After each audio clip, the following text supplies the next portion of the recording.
going to want to miss what's coming next. Now picture this with me. Imagine you're used to walking into a room every single day, and there's always a warm light waiting for you, always a fire burning, always someone there to keep you comfortable. And then, one day, you walk in and the fire is gone. The room is dark. The silence echoes so loudly that it feels like the walls themselves are watching you. That's what no contact feels like for the one who thought they had you wrapped around their finger. They thought you'd always be there to give them warmth, to keep their ego alive. But suddenly, darkness, emptiness, silence. And that silence is not just absence, it's power. Here's the lie they told you, that you need to speak up, chase them, prove yourself, beg for answers, and fight for closure. But here's the truth, chasing never wins respect. Silence does. As Marcus Aurelius once said, the best revenge is not to be like your enemy. And folks, when you choose silence, you're not playing their game anymore. You're rewriting the rules. You're saying, I don't need your validation. I don't need your attention. I don't even need your presence. My silence is my answer. Now, let's be real for a moment. I know the doubts that creep into your mind in the first days of no contact. Day one feels like you're holding your breath underwater. Your mind keeps whispering, should I text them? Should I check if they're thinking about me? What if they forget me? That's the fear talking. That's the lie you've been conditioned to believe, that if you don't show up, they'll never care. But here's the fun twist, my friends. The less you show up, the more they start to panic. By day one, they might ignore you. By day 30, they're obsessed, replaying every detail, wondering why you're so strong this time, and why you're not breaking like before. Think of silence as a mirror. When you step back and stop feeding them with words, their reflection shows up in that quiet space. They see their own flaws, their own mistakes, their own emptiness, and they can't escape it. Your silence doesn't just make them miss you, it forces them to face themselves, and that is far scarier than facing you. Epictetus once said, wealth consists not in having great possessions, but in having few wants. And silence teaches you exactly that. You don't need them to feel whole. You don't need their crumbs of affection to survive. You are the wealth. You are the fire. You are the storm. And when you finally see that, their noise becomes irrelevant. So, my friends, as we step into this journey together, remember this. Your silence is not weakness. It's wisdom. It's not retreat. It's rebirth. It's not cruelty. It's clarity. And if you're ready to claim that power, I want you to write this in the comments right now. Silence is power. Short, sharp, undeniable. Type it. Show it to the world. Show it to yourself. And don't forget to hit that like button and subscribe, because what we're about to uncover will change the way you see silence forever. Stay with me. Number 1. The shock of losing control. Power is not taken, it is surrendered. Those words cut deep, my friends, because the truth is most of the time we give others the very control they end up abusing. We hand them our attention, our energy, our patience, our endless chances, and then wonder why they walk around feeling like kings and queens in our world. But the moment you go silent, the moment you stop giving them access, something begins to happen. They feel the shock of losing control. And for people who built their confidence on your constant availability, that shock is like pulling the floor from beneath their feet. Picture this. Imagine someone walking across a bridge every single day, confident that the planks beneath them will hold, never doubting, never even thinking twice. Then one day, without warning, half the bridge is gone. They step forward expecting stability, but instead they stumble, they panic, they look around, and suddenly the confidence they had is gone. That's what your silence does. They were so sure you'd always respond, always bend, always come running when they snap their fingers, and now the bridge is gone. Their steps are shaky, their certainty is broken, and they don't know if you're ever going to rebuild that path for them again. And here's the lie they told themselves: I can treat them however I want, because they'll always be there. That belief kept them comfortable. It fed their ego. It made them careless. But when you finally decide to take that away, when you go no contact, they're forced to confront something they never wanted to face, the fact that they are not in control of you anymore. That's terrifying for them, because power is addictive. Once someone gets used to controlling your emotions, they build their entire confidence around it. And when you rip it away, they start to unravel. Now think about what goes through their mind in those first moments of silence. At first, they might laugh it off. They might say, they're just playing games. They'll break soon. They always do. They convince themselves you'll fold, because that's what's happened before.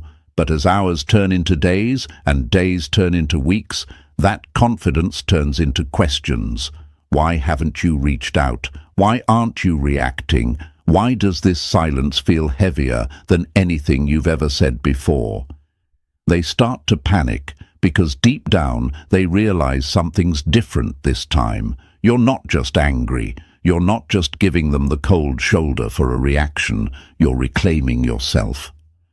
Marcus Aurelius once said, "You have power over your mind, not outside events." Realize this, and you will find strength. That's exactly what's happening here. For the first time, you've taken the power back from them and placed it firmly in your own hands.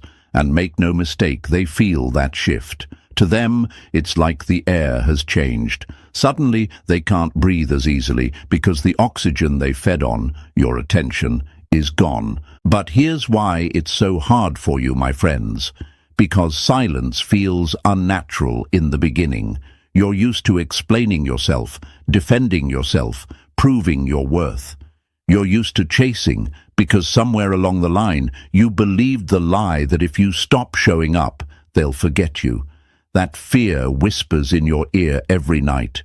What if they move on? What if they never think about me again? What if my silence makes me invisible? And that's where most people break. Not because silence doesn't work, but because fear convinces them to surrender too soon. But let me tell you something, silence doesn't make you invisible. It makes you unforgettable, because silence creates mystery, and mystery creates obsession. The very absence of your words, your presence, your energy becomes the loudest thing in their world. When you stop feeding their ego, they are left starving, and hunger drives obsession. That's why no contact works, not because you're punishing them, but because you're refusing to play the game that once gave them all the power. Imagine a puppet master pulling strings, smiling as the puppet dances to every command. Now imagine the strings suddenly snap and the puppet stands still. The master panics. They shake their hands, they pull harder, but nothing moves. That's the panic they feel when your silence hits. They were used to pulling strings, texting late at night to see if you'd respond, throwing mixed signals to test your patience, even walking away to see if you'd chase. And every time you responded, you confirmed their control. But now, the strings are gone. The puppet doesn't move. And the master realizes the truth. They were never really in control at all. Seneca said, "We are more often frightened than hurt, and we suffer more in imagination than in reality."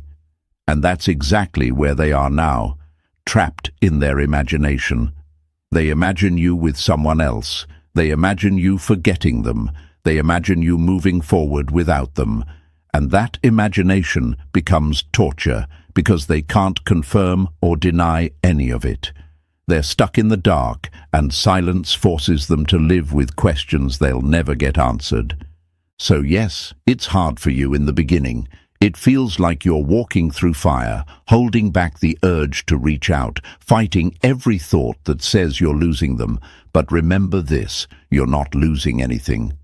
They are. They're losing control. They're losing the ability to predict you. They're losing the comfort of knowing you'll always be there. And the longer you stay silent, the deeper their panic grows. My friends, the shock of losing control is only the beginning of what they'll feel. What starts as confidence quickly unravels into doubt, then fear, then regret. And while they're spinning in chaos, you're rising in strength. This is how you reclaim your power, not by screaming louder, not by explaining harder, not by chasing faster. You reclaim it by standing still, by saying nothing, by refusing to play. So let's stamp this truth into your mind right now. Write it in the comments below. I am no longer under their control. Say it, type it, show it to yourself, show it to the world, because every time you remind yourself of that, you're stepping further into your strength. And stay with me, because what comes next will show you just how deeply this silence is going to unravel them. This is only the first shock. The ego collapse is coming next, and that, my friends, is where the real storm begins. Number 2, the ego collapse begins. An inflated ego is a fragile thing. It only survives as long as others keep feeding it. My friends, this is where the storm really begins. The first shock of losing control rattles them, but what follows cuts even deeper. The collapse of their ego. You see, when someone has been used to having power over you, it's not just comfort they lose when you go silent. It's their very sense of importance, and nothing breaks a person faster than realizing they are no longer as significant as they thought they were. Think of their ego like a balloon. Every time you responded, every time you reached out first, every time you argued, begged, or explained yourself, you blew a little more air into that balloon. You made it bigger and bigger until they believed they were untouchable. But when you go no contact, you stop inflating it. Slowly, it begins to deflate. And here's the thing about a balloon. When it loses air, it doesn't do so quietly. It squeals, it twists, it flails around the room, desperate to hold its shape. That's their ego under silence. Wild, frantic, noisy in their mind, because it can no longer feed on you. At first, they might brush it off, acting like it doesn't matter. They'll tell themselves, I don't care if they're silent. I don't need them, but that's the mask talking. Because the truth is, their ego hates silence more than anything else. Why? Because silence denies it oxygen. It denies it proof. When you don't react, when you don't validate, when you don't show them they still matter, their ego begins to starve. And here's what starts running through their head. Why aren't they chasing me? Why aren't they proving how much they care? Did I lose my hold on them? Have they moved on? Was I never that important? These questions don't come all at once. They build, slowly, like cracks in glass. At first it looks strong, but every day of silence spreads those cracks wider until one day the whole thing shatters. Marcus Aurelius once said, "The soul becomes dyed with the color of its thoughts." And when you go silent, their thoughts are no longer dyed with confidence. They're dyed with doubt. Doubt about themselves, doubt about their worth, doubt about whether they were ever as powerful in your life as they believed. And that doubt eats away at them in ways anger never could. Anger is straightforward. It has an outlet. But doubt festers. It keeps them awake at night. It haunts them when they least expect it. It shows up in their silence the same way yours does, except theirs is filled with fear. Now, you might wonder, why does this ego collapse feel so heavy for them? Because for people like this, ego isn't just pride, it's survival. They've built their entire identity around being wanted, being validated, being in control. So when you cut that supply, it feels like their very self is collapsing. It's like pulling bricks from the bottom of a tower. The higher they built it, the harder it crashes when it finally falls. But here's where your strength is tested, folks, because they will do things to try to protect that ego. They'll act indifferent. They'll post things online to make it look like they're thriving without you. They might even try to provoke you into reacting, hoping you'll give them just enough attention to keep their ego alive. They'll play little games, drop little hints, all in the hope that you'll fold. But every time you refuse, every time you choose silence instead, another piece of their ego crumbles. Think of it like a mirror. When you go silent, you're holding up a mirror they can't look away from. And in that mirror, they don't see power, they see weakness, they see insecurity, they see the truth, that they depended on your reactions far more than you ever depended on them. That's why no contact is so unsettling. It doesn't just remove you, it exposes them. Epictetus once said, "If you want to improve, be content to be thought foolish and stupid." And in many ways, your silence makes them feel exactly that, foolish, stupid, exposed. Because all the stories they told themselves, I can replace them easily, I'll move on without a scratch, they'll never stop caring about me. Those stories fall apart when you stop playing along. The script they wrote no longer makes sense, and the audience, your attention, is gone. That's when the ego starts collapsing under its own lies. But let's talk about you for a moment. Because I know what you're feeling on your side, the temptation to break silence often comes from this thought. If I don't reach out, they'll think I don't care. They'll move on. They'll forget me. That's fear talking. That's the conditioning of someone who's been told they need to prove themselves to be valued. But let me remind you of something. Silence doesn't erase you. It elevates you. It puts you in a place of mystery, and mystery always commands more power than predictability. They don't obsess over the person who keeps showing up. They obsess over the one who disappears and leaves questions unanswered. So yes, their ego is collapsing, but that's not your burden to carry. Their panic, their confusion, their restless nights, their endless scrolling through old messages, those are the consequences of their choices. You don't need to explain. You don't need to defend. You don't need to reassure them, because reassurance is the very drug their ego is addicted to, and your silence is the detox. Painful, yes, but necessary. And this is where the real transformation begins, not in their mind, but in yours. Because every day you stay silent, you prove to yourself that you are stronger than your urges.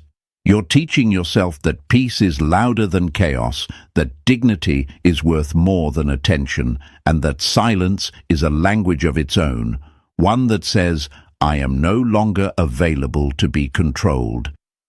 So, my friends, let's break this lie right now, the lie that your silence means weakness. No, your silence is strength. It's the sword that cuts through illusions. It's the hammer that smashes their ego. It's the storm that clears the sky so you can finally see clearly again. And if you ever doubt that, just remember, their suffering in silence is the proof. Write this affirmation in the comments and let it echo in your mind. Their ego is collapsing, and my silence is power. Say it, type it, show it to yourself, show it to the world around you. Because every time you declare it, you're reminding yourself that you're not playing small anymore. And stay with me, because what comes next takes this storm even deeper. If the shock of losing control rattled them, and the collapse of their ego is breaking them, then what follows, the haunting of the unfinished story, is the ghost they'll never escape. And that, my friends, is where the silence truly begins to torture them. Number 3, the unfinished story haunts them. Closure is a luxury denied to those who thought they could treat you as an option. My friends, this is where silence becomes more than just absence. It becomes a haunting. You see, people don't realize how much they rely on closure until it's ripped from their hands.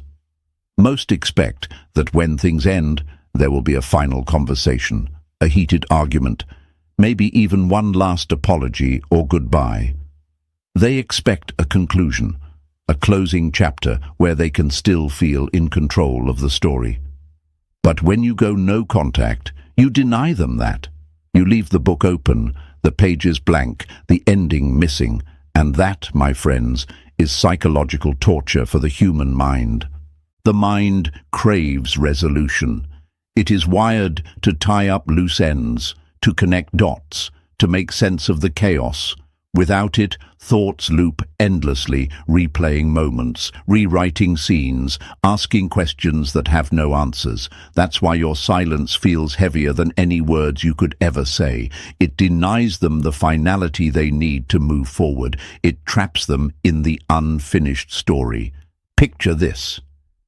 Imagine watching a movie, 2 hours deep, fully invested in the characters, the drama, the twists. You're sitting on the edge of your seat, waiting for the ending, and suddenly the screen goes black. No resolution, no explanation, just silence. Would you forget about it the next day? No. You'd think about it constantly. You'd wonder, how did it end? Did the hero win? Did they survive? Was the villain punished? That movie would haunt you. That's exactly what your silence does to them. When you go no contact, you leave them without an ending. They don't get to hear your side of the story. They don't get to justify their actions.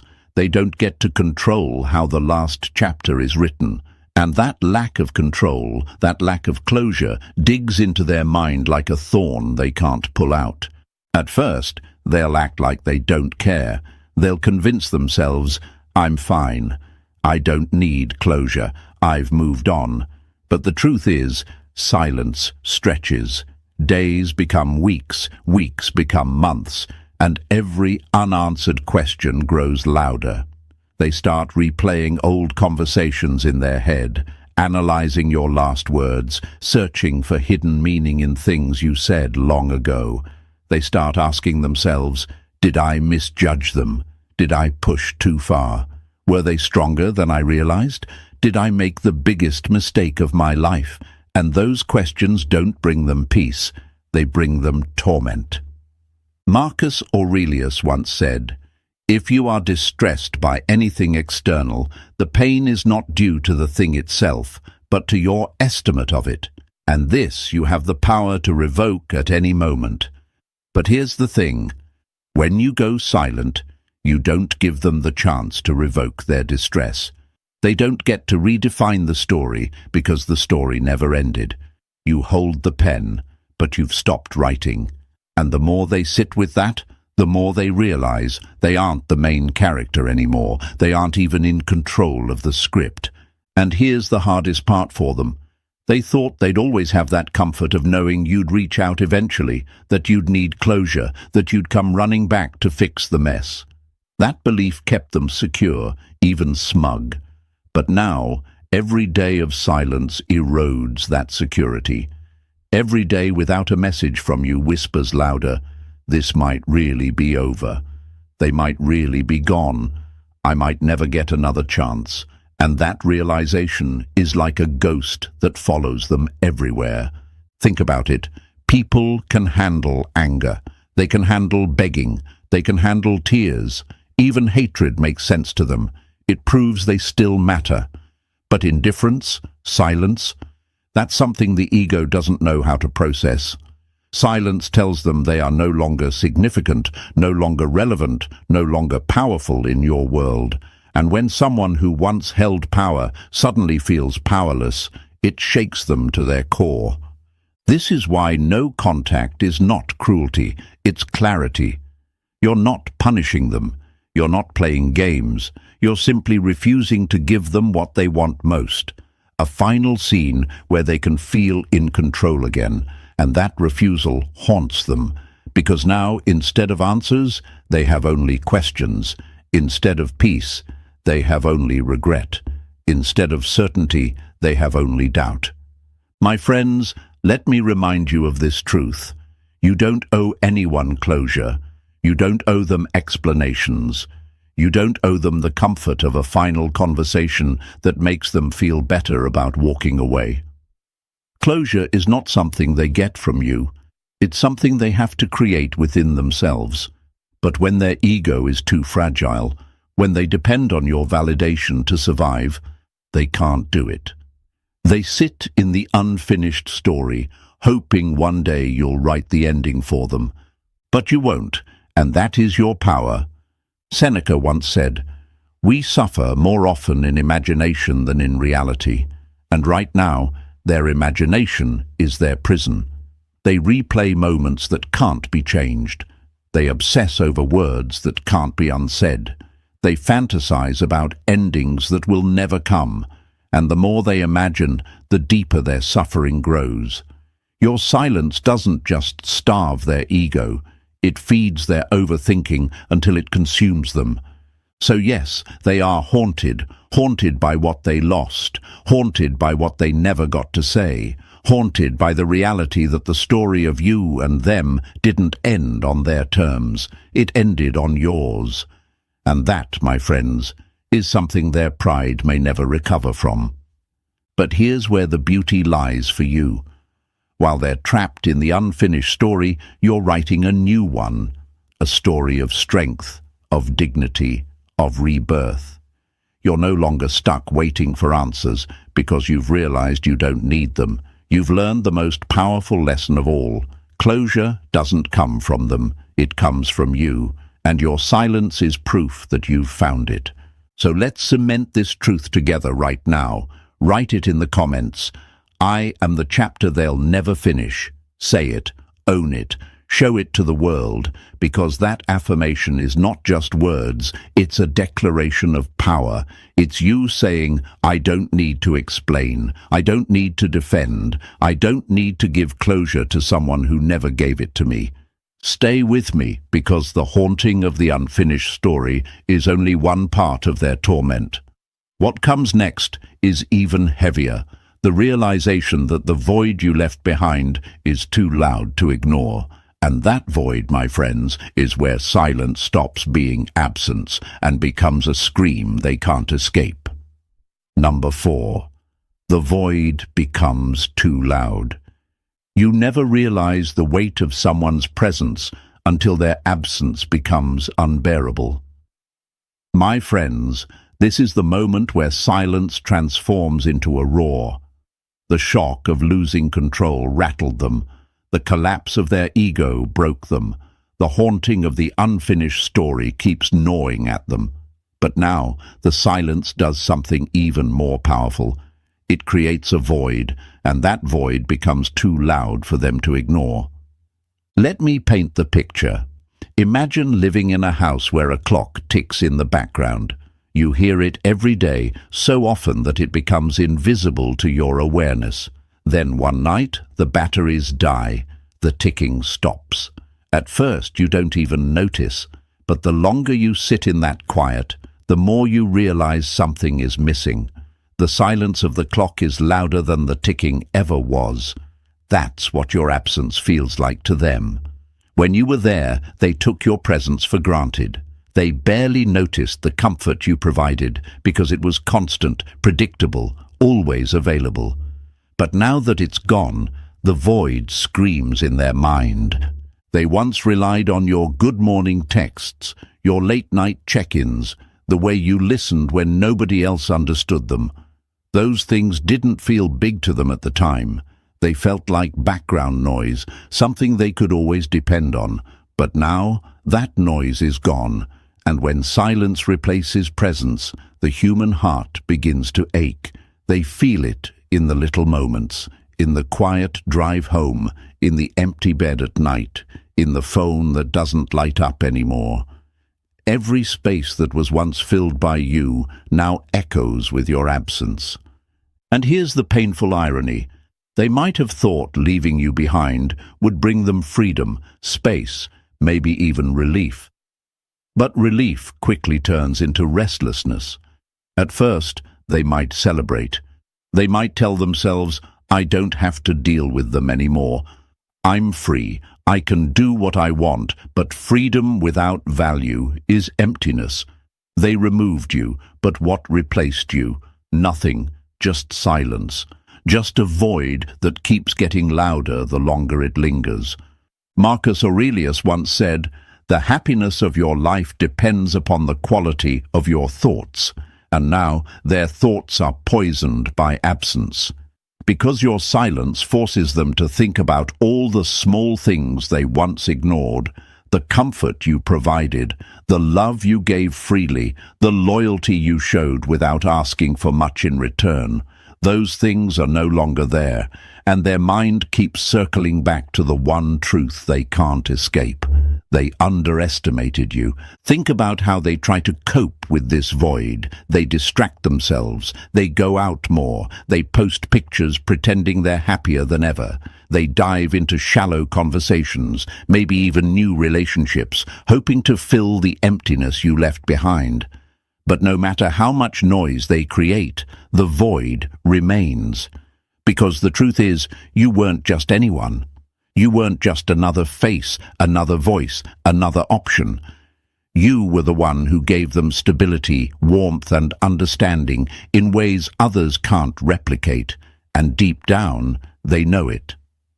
Seneca once said, "He suffers more than necessary who suffers before it is necessary." And that is exactly their torment. Because while the silence hurts in the present, their mind also projects it into the future. They start asking themselves, what if I never find someone like them again? What if I already lost the best thing I'll ever have?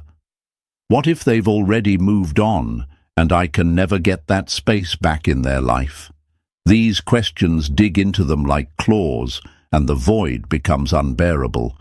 But here's what you need to remember, my friends. This is not your burden to carry. The void they feel is not your punishment. It's their consequence. They created it by undervaluing you, by assuming you'd always be there, by treating your presence as disposable. Now, they live with the emptiness they created, and you don't have to lift a finger. Your silence does all the work. And I know what you might be thinking on your side. The early days of no contact feel like you're the one trapped in the void. You wonder if they're missing you, if they even notice, if your absence makes any difference at all. That fear gnaws at you, whispering, what if they never feel it? What if they're fine without me? But let me tell you this, nobody escapes the void of absence.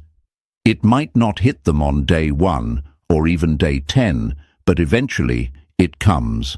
Because when someone has grown used to your loyalty, your love, your constant energy, its loss becomes undeniable.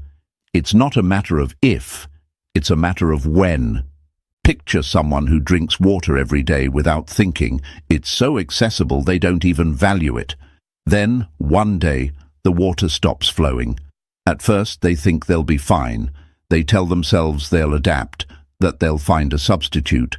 But thirst sets in, dehydration begins, and soon every thought revolves around one thing, the water they once had so freely. That's how your silence works. It dries up the source they never thought they'd lose.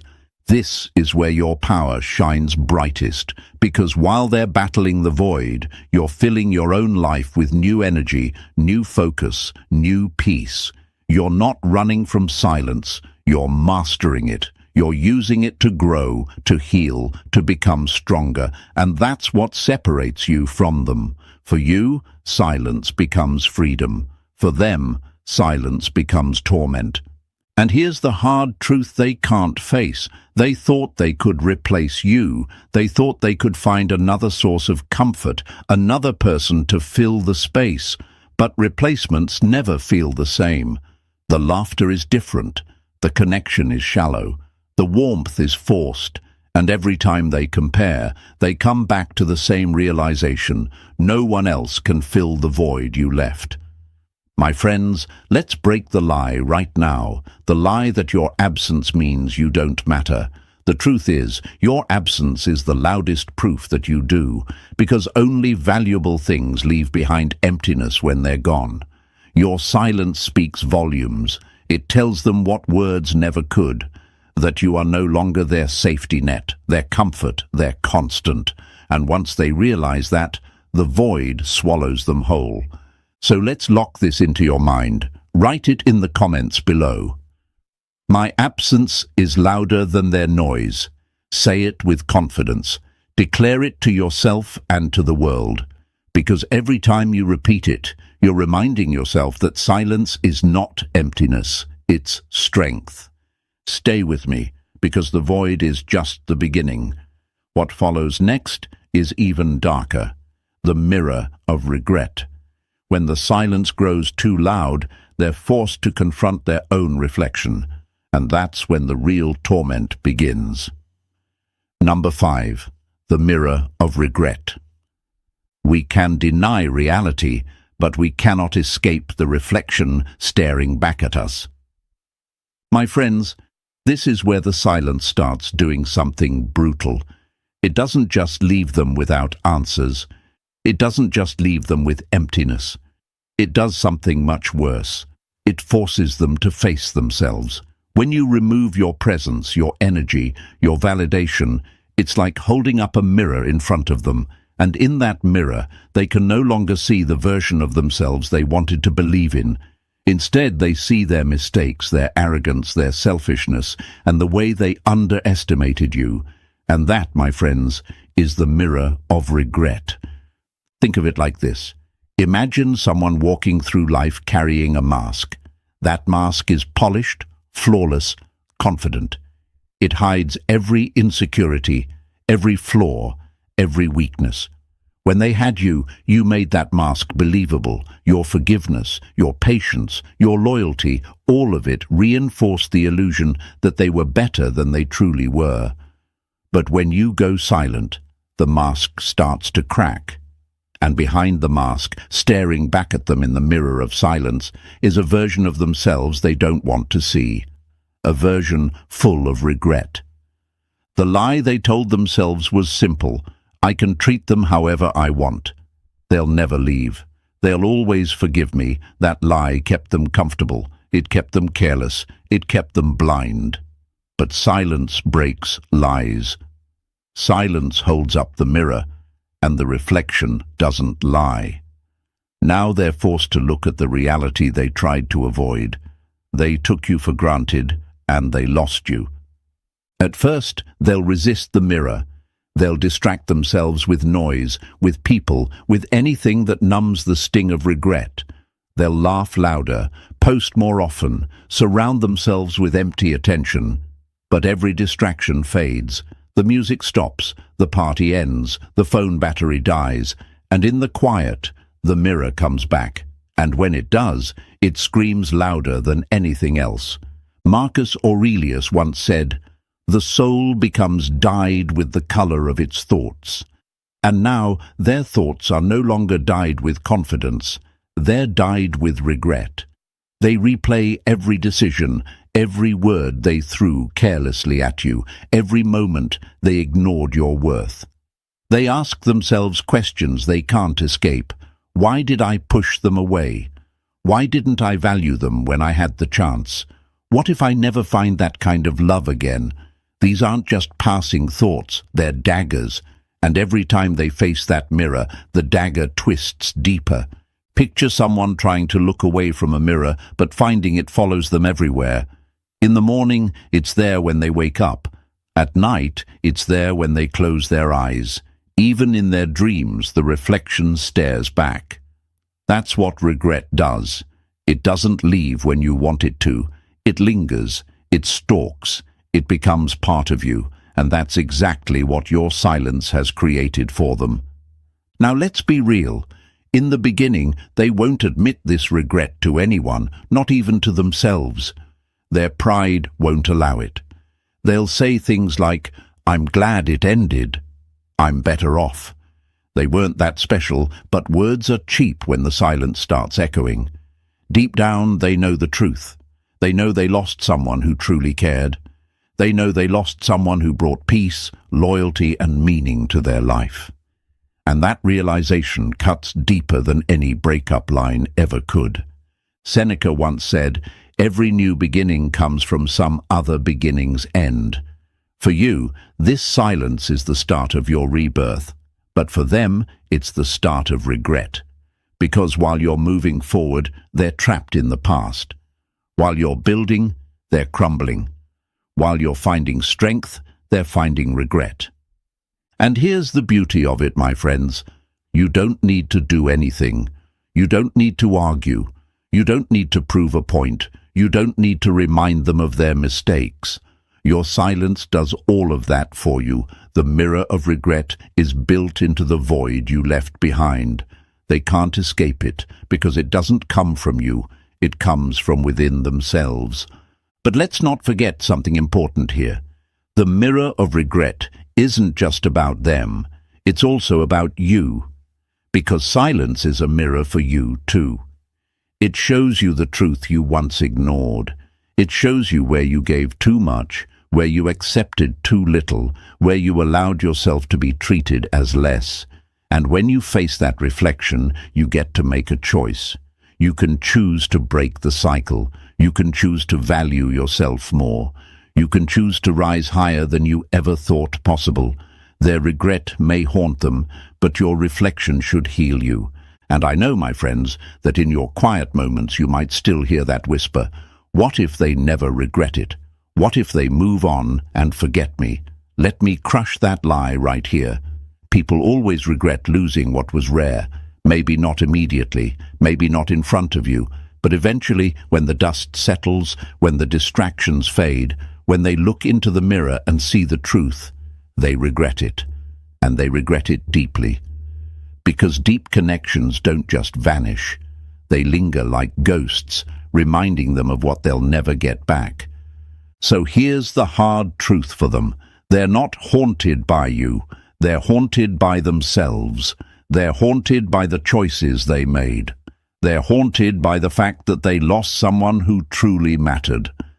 That's what the mirror of regret shows them. And no matter how much they try to avoid it, they can't escape their own reflection.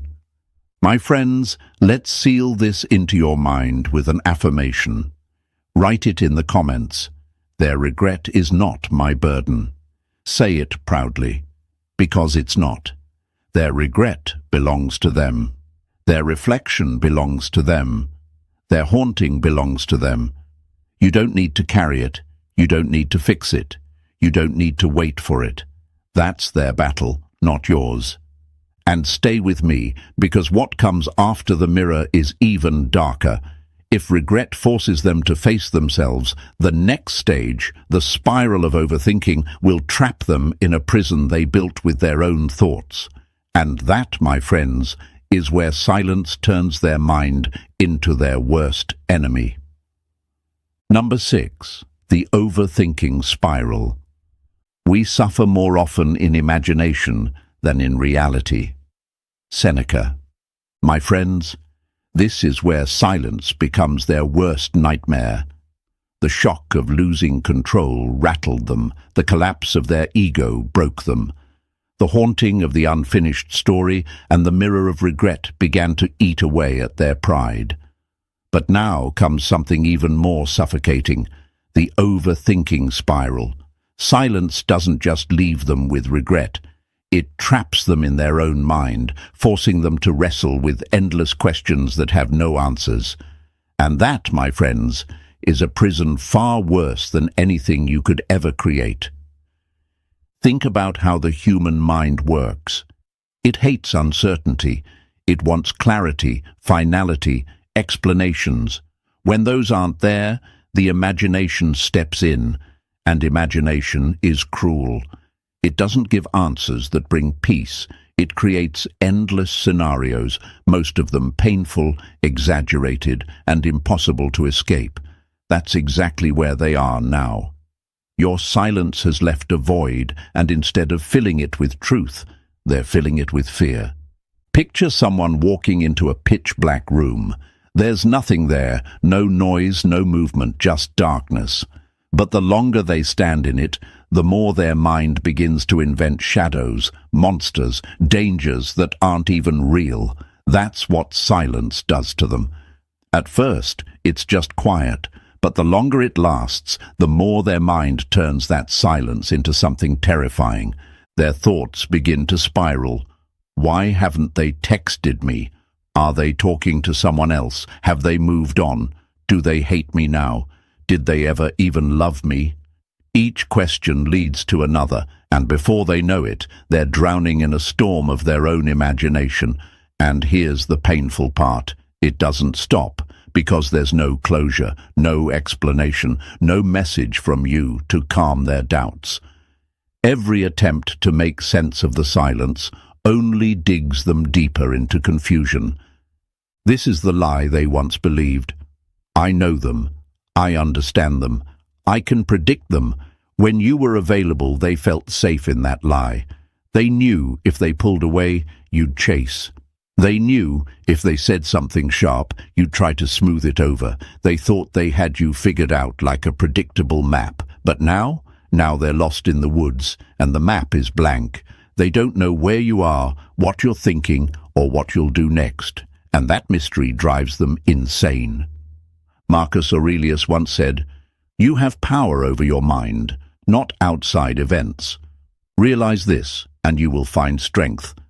But here's the irony. They don't have power over their mind anymore. You do, and not because you're doing anything, but because you're not. Your silence has become the strongest move you could ever make. It has turned their mind against them. And think about what that does to their daily life. They wake up and wonder if you thought about them last night. They scroll through social media looking for signs, hoping for clues, desperate for anything that shows you're still hurting. They start analyzing old photos, old messages, even the tone of your last words. Every detail becomes a clue in a puzzle they'll never solve. They overthink your absence so much that it consumes them more than your presence ever did. Imagine someone trying to solve a riddle with missing pieces. No matter how many times they arrange the clues, the answer never comes. That's their life now. And the cruelest part? They did this to themselves. They created this storm by underestimating you, by assuming you'd always be there, by never thinking your silence would last. Now, every unanswered question, every blank page, every quiet moment becomes torture. But let me be clear, my friends, their overthinking is not your responsibility. It is not your burden. Too often, people break silence because they feel guilty. Guilty that the other person might be suffering. Guilty that they're leaving them with no answers. But hear me, that guilt is the trap. That guilt is exactly what kept you stuck before. You don't owe them comfort. You don't owe them peace. You don't owe them explanations. Their spiral is their own creation, and their suffering is the consequence of their actions. And yet, while they're spiraling, look at what's happening to you. Silence is teaching you control. Silence is teaching you strength. Silence is showing you that you don't need to react to every urge, that you don't need to give away your power to soothe someone else's ego. You're breaking free while they're getting trapped. You're climbing higher while they're digging deeper. And that's the ultimate reversal. Your silence has switched the roles. They are now the one obsessing, overanalyzing, suffering in the dark, while you are the one reclaiming your light. Epictetus once said, "It's not what happens to you, but how you react to it that matters." And your reaction, your silence, is what's reshaping the entire story. They thought they would watch you crumble. Instead, they're the ones crumbling. They thought you would beg for answers. Instead, they're begging themselves for them. They thought they had power. Instead, they're powerless in the face of the storm their own thoughts have created. And here's what makes it even more powerful. They can't escape it. Because overthinking doesn't just hit them at one point in the day. It follows them everywhere. In the middle of work, when they should be focused, a memory of you cuts through. At night, when they should be sleeping, their mind replays every conversation. Even in moments of distraction, when they're laughing with others, your absence sneaks in and whispers, Remember me?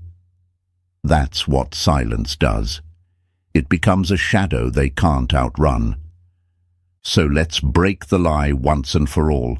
Silence doesn't make them forget you. Silence makes them remember you more than ever. Because words can be dismissed, arguments can be twisted, apologies can be ignored, but silence leaves nothing to fight with, nothing to deny, nothing to dismiss. It leaves only their mind, and their mind becomes the loudest punishment of all. My friends, let's seal this truth with an affirmation. Write it in the comments right now. Their overthinking is their prison, not mine. Type it, own it, declare it. Because every time you do, you're reminding yourself that you don't need to carry the weight of their spiral. You don't need to explain, defend, or chase. You simply need to hold your silence, and their imagination will do the rest. And stay with me, because what comes next adds yet another layer to their torment. As much as they overthink, as much as they spiral, there's one thing that holds them back from breaking that silence: their pride. And that pride, my friends, is the very thing chaining them in misery while you keep rising higher. Number 7. Pride chains them in misery. Pride costs us more than hunger, thirst, and cold. My friends, we've walked through the storm together. We've seen the shock of losing control, the collapse of their ego, the haunting of the unfinished story, the void too loud to ignore, the mirror of regret, and the spiral of overthinking. But now we arrive at the cruelest chain of all, their pride. Because even though their heart is screaming for you, even though their mind is restless and consumed by silence, their pride locks the door. They want to reach out. They want to fix it. They want to break the torment. But their ego whispers, "Don't do it. Don't let them see you weak." And that's when pride becomes a prison. Picture someone trapped in a cell with the key in their hand. They could unlock the door at any moment, but their pride won't let them use it. Instead, they sit there, pacing back and forth, convincing themselves that staying locked in proves their strength. That's exactly what's happening to them. They hover over your name, typing a message and deleting it. They rehearse what they'd say if you answered. They imagine every possible outcome, but in the end, they send nothing. Why? Because to reach out would mean admitting something they can't bear to face, that they were wrong, that they misjudged you, that they lost something they thought they'd always control. This is the lie they told themselves. They'll break first. They'll chase me. They'll prove I still matter. That lie gave them comfort, kept them arrogant, made them believe time was on their side. But as the days stretch and your silence only grows stronger, that lie crumbles. The longer you stay quiet, the heavier their pride feels, until it isn't armor anymore. It's a chain wrapped around their neck, suffocating them. Marcus Aurelius once said, "It is not death that a man should fear, but he should fear never beginning to live." And what is pride, if not a refusal to truly live? Pride is fear wearing the mask of strength. They're afraid of rejection. They're afraid of humiliation. They're afraid of the truth, that you no longer need them, that you've outgrown them, that your silence has transformed you into someone they can't reach anymore. And rather than face that, they choose to suffer quietly, pretending they're unaffected while their insides are in chaos. But here's where the irony hits hardest, my friends. Pride doesn't protect them. It destroys them. Pride doesn't keep them powerful. It keeps them powerless. Because every day they refuse to act, you become more unreachable. Every day they stay silent, you grow stronger while they grow weaker. Their pride tells them they're holding on to dignity, but the truth is they're only holding on to pain. Think of a drowning man who refuses to grab the hand reaching out to save him because admitting he needs help would bruise his ego. That's what pride does. It lets people drown in their own misery, all because they're too stubborn to admit they can't swim alone. They would rather choke in silence than admit they need you back. And that, my friends, is their tragedy, not yours. Now, let's bring this back to you, because I know the temptation that creeps in. You think, maybe I should be the bigger person. Maybe I should reach out first. Maybe they're too proud, and if I don't move, we'll never talk again. But hear me clearly, reaching out doesn't make you bigger. It makes you smaller. It pulls you back into the chains you just broke free from. Their pride is not your responsibility. Their chains are not yours to carry. If they can't swallow their ego to face you, that's their loss. You are not here to rescue someone from the prison they built for themselves. Seneca once said, "It is the power of the mind to be unconquerable."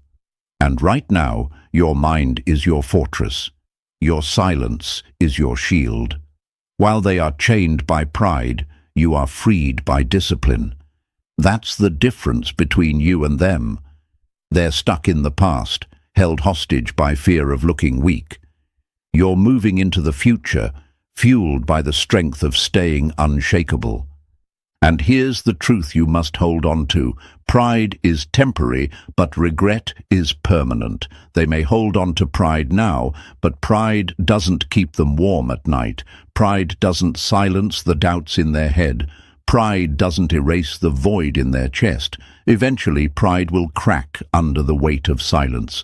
But by the time it does, you may be so far gone that they'll never catch up. And that is their punishment.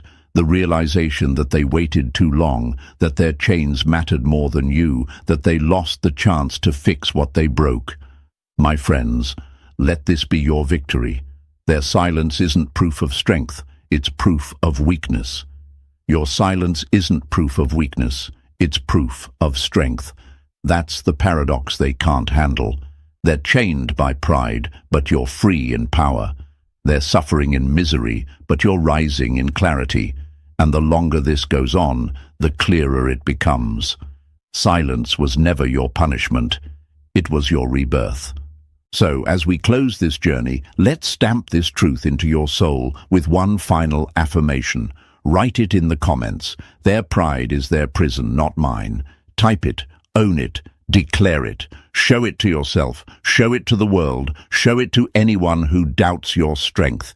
And if this message has spoken to your heart, if it's reminded you of your power, if it's helped you see the truth of silence, then do this right now. Press that like button, subscribe to the channel, and turn on the notification bell so you never miss another lesson like this. Share this video with someone who needs to hear it, because silence is not just absence, it's wisdom, it's clarity, it's transformation. Stay strong, stay unshakable, stay free. And remember this always, your silence is not their victory. Your silence is yours. And in the end, it's what sets you free. Silence is not empty, my friends. It is full of answers. That's the truth most people never want to face. We grow up believing that words fix everything, that explanations and long conversations will always save the day.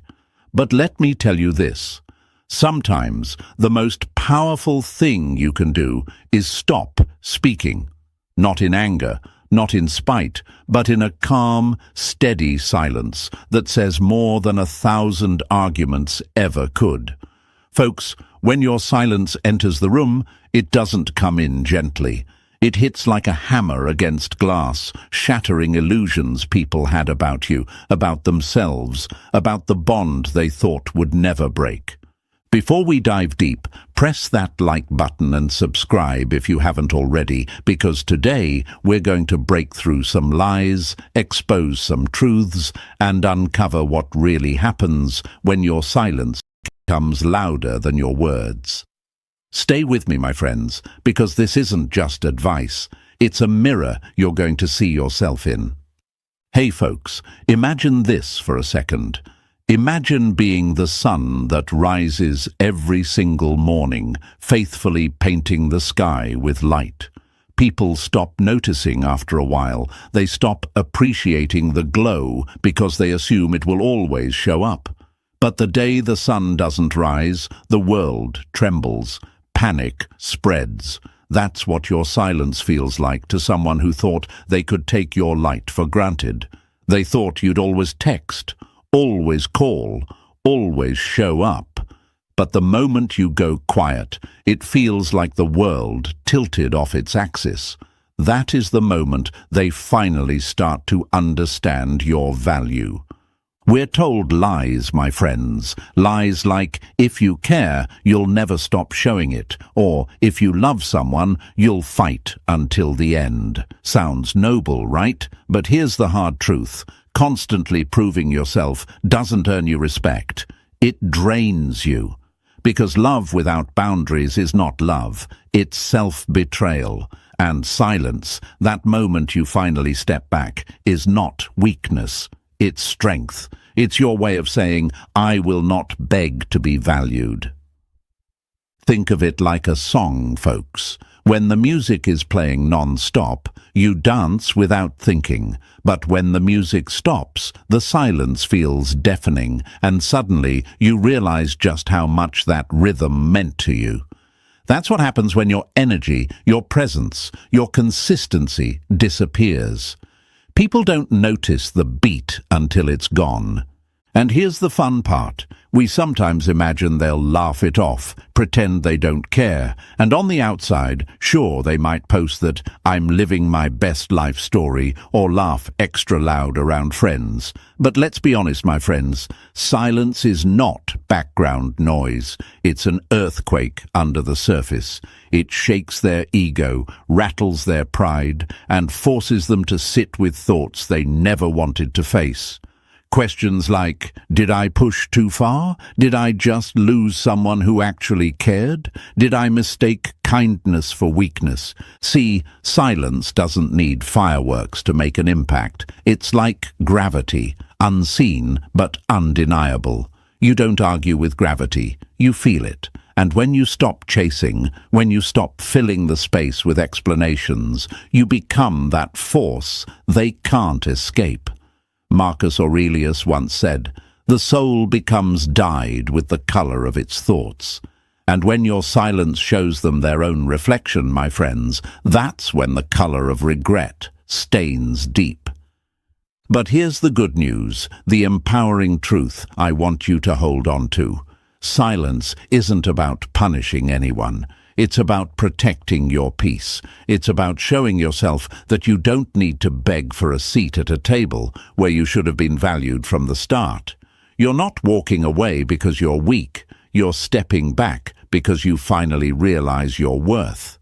And when you do that, when you choose peace over noise, respect over begging, clarity over chaos, something magical happens. They realize what they lost. And you realize what you gained, yourself. So remember this, folks. Silence is not emptiness. Silence is power. Silence is clarity. And silence is freedom. Write it down in the comments. Silence is power. And if this message hits you right here, smash that like button, subscribe for more, and stay with me. Because the next part will show you exactly what happens in those quiet moments when they finally feel the loss they never thought would come. Number 1. The echo of absence. You don't know the value of water until the well runs dry. That line has echoed across centuries, and it's as true in human relationships as it is in survival. My friends, silence is the dry well. It's the moment when the flow they relied on, the steady stream of presence, texts, calls, reassurances, suddenly stops. And here's the truth that stings. It doesn't hit them during the chaos. It doesn't hit them during the loud arguments. It doesn't even hit them during the dramatic goodbyes. It hits when the room goes quiet, when their phone doesn't light up, when the rhythm they thought would play forever suddenly drops into silence. That's when the weight of your absence slams into them. Imagine it this way, folks. Think of a heart monitor in a hospital. That steady beep, beep, beep is life. It's reassurance. It's proof that everything is still beating. Now imagine the sound flatlining into silence. That silence isn't just quiet, it's terror. It makes the room heavier, makes the air impossible to breathe. That's what your silence does when you've always been there, always consistent, always reliable. To them, the absence feels like that flat line, like something vital has been lost. And that's when the questions creep in. At first, they tell themselves, oh, they're just busy, distracted, maybe caught up with something. They shrug it off, because denial is easier than facing reality. But as the silence stretches, denial begins to fracture. Did I push too far? Did I mistake their patience for weakness? Did I finally break something that won't be fixed? Those questions aren't loud at first. They whisper. But silence makes whispers scream. Why is it so difficult for them to face this? Because deep down, folks, people confuse your consistency with predictability. They convince themselves that because you always showed up, you always will. It's human arrogance, the lie that love without conditions will never run out. They think your kindness is infinite, your patience unbreakable, your presence guaranteed.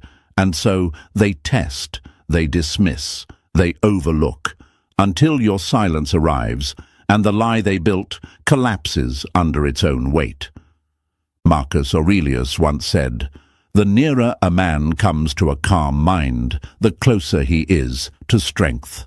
That calmness is what rattles them most. They expected noise, anger, pleading, explanations. They thought if they pushed, you'd yell, you'd argue, you'd fight to prove your place. But when you give them calm silence instead, it exposes a truth they can't fight against. You're not playing the game anymore, and without your participation, their control dissolves. Picture it like a lighthouse on a stormy shore. For so long, your light guided them back, no matter how reckless they were with the waves. They took that light for granted, assuming it would always be there. But the day the light goes out, the sea feels different. It feels dangerous. It feels lonely. That's what happens when your silence enters the picture. It turns their world into open water with no compass. And here's where the fear begins. Fear of being replaceable. Fear of realizing they treated something rare like it was common. Fear of facing the reflection in the mirror that says, you didn't just lose someone, you lost a good one. They won't admit it out loud, but fear eats at them in the quiet. They replay conversations, scroll through memories, dig through old texts, trying to find the moment it shifted. They search for proof that you still care, but silence gives them none. And the more they search, the more they feel that hollow ache that tells them it's gone. But let's break a lie right here, my friends. The lie that silence means weakness. Society teaches us that to care is to keep talking, to keep chasing, to keep proving. They'll tell you that if you loved, you'd never stop showing it. But that's not love, that's exhaustion. Silence is not surrender. Silence is strength. It is the art of valuing yourself enough to stop begging for validation. It is the quiet but powerful reminder that respect is not negotiable. And yet, rising into that silence is not easy. It feels unnatural at first. You want to speak, you want to explain, you want to make them see. But think of it like training a muscle. Silence is discipline. At first, it aches. At first, it feels like you're holding back a flood. But over time, you realize you've tapped into something greater: self-control, self-respect, and a power they cannot manipulate. Because words can be twisted, actions can be questioned, but silence cannot be debated. It simply exists. It forces them to face themselves without your help. And that's why, my friends, silence is not just absence, it's impact. It creates a void they cannot fill with noise, pride, or distractions. It leaves them staring into the emptiness you once filled, and the longer they stare, the more they realize just how much of their stability was tied to you. It's a slow burn, but one they cannot escape. So here's what I want you to take from this. Don't fear the silence. Don't rush to break it just because it feels heavy. That heaviness is the weight of truth, the weight of your worth being recalculated in their mind. Let them feel it. Let them sit in it. Let them realize that your silence is not punishment.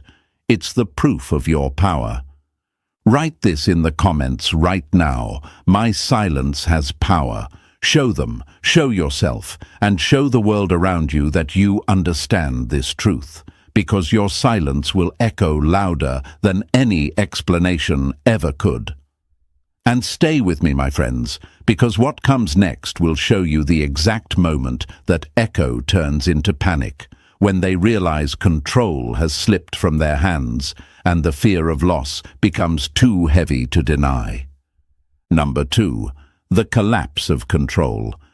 The greatest power is often simple refusal.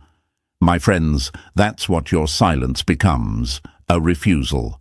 A refusal to keep playing their games, a refusal to let yourself be manipulated, a refusal to keep pouring energy into a bottomless pit.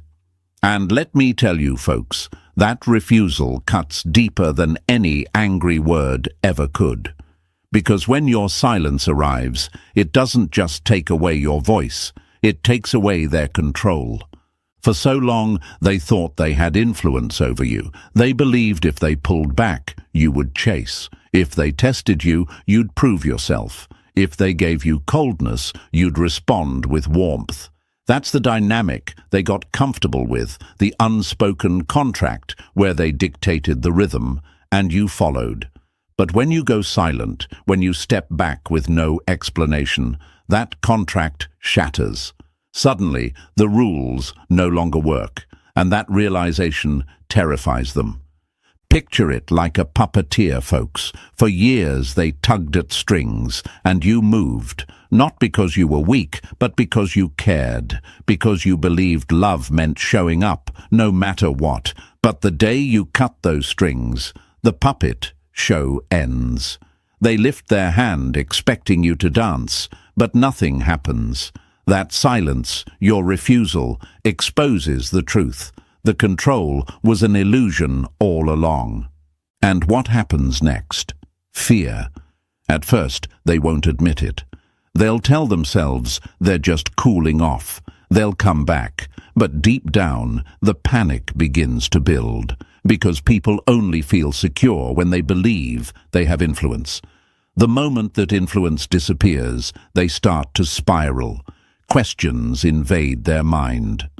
Why aren't they reacting? Why aren't they chasing? Why aren't they proving they still care? Every unanswered question is a crack in their pride, a fracture in the control they thought was unshakable.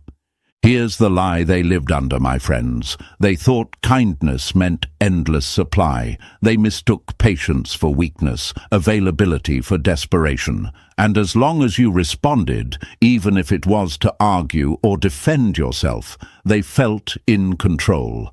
Because reaction means relevance. But silence means they no longer matter enough to move you, and that is a truth heavy enough to crush their ego.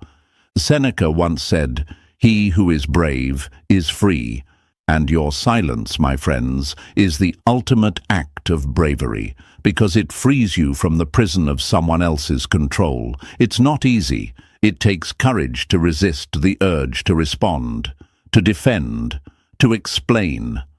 But when you do, you're not just walking away, you're rising above. And that rise, that freedom, is what exposes their dependence on your energy. Imagine a chessboard.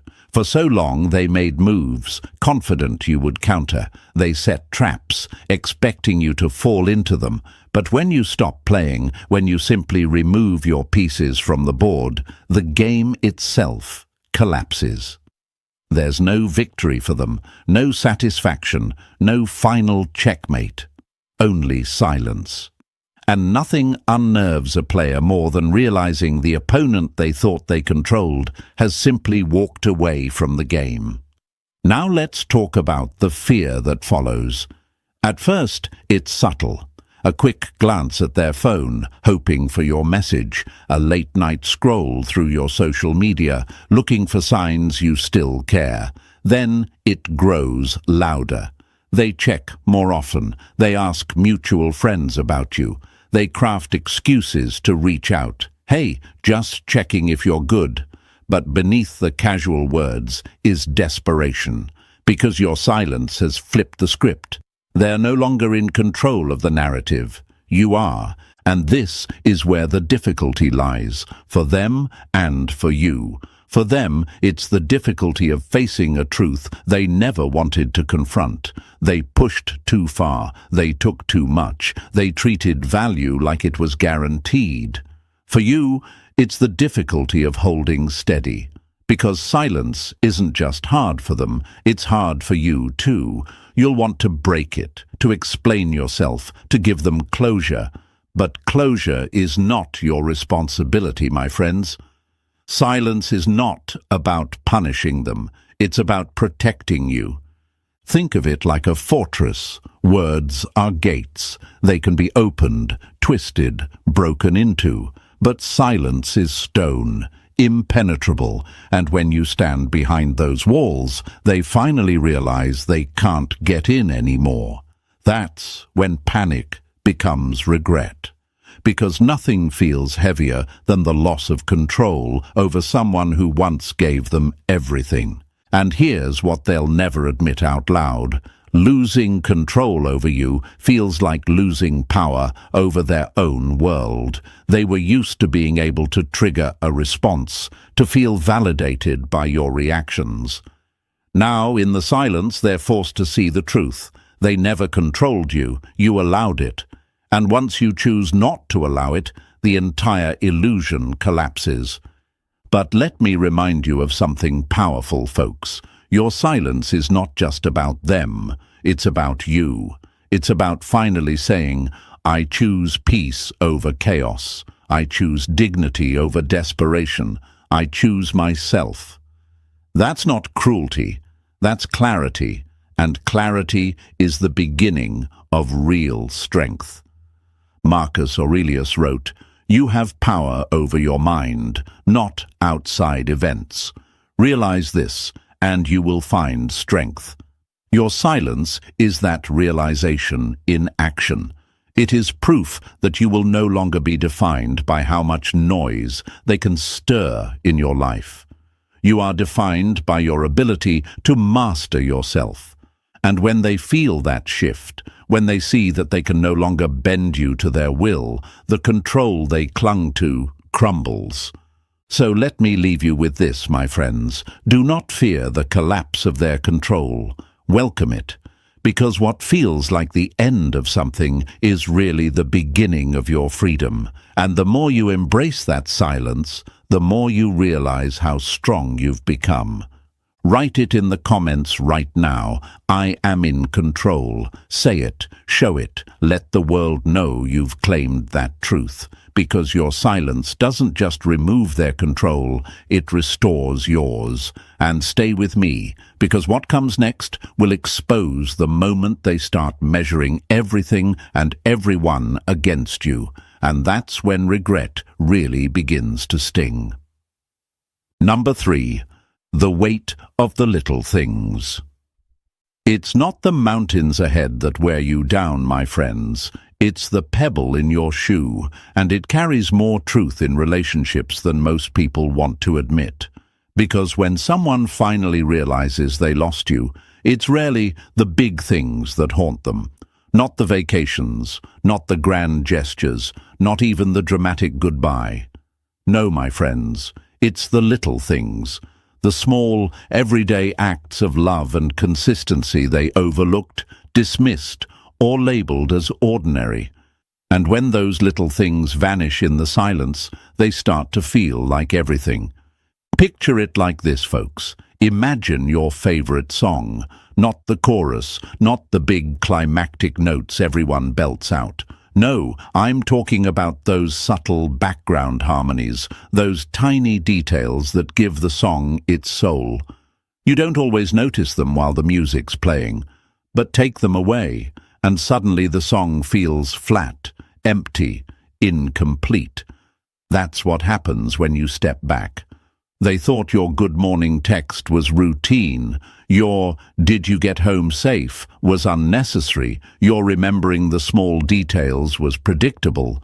But when all of it stops, when the harmonies of your care disappear, their life feels flat.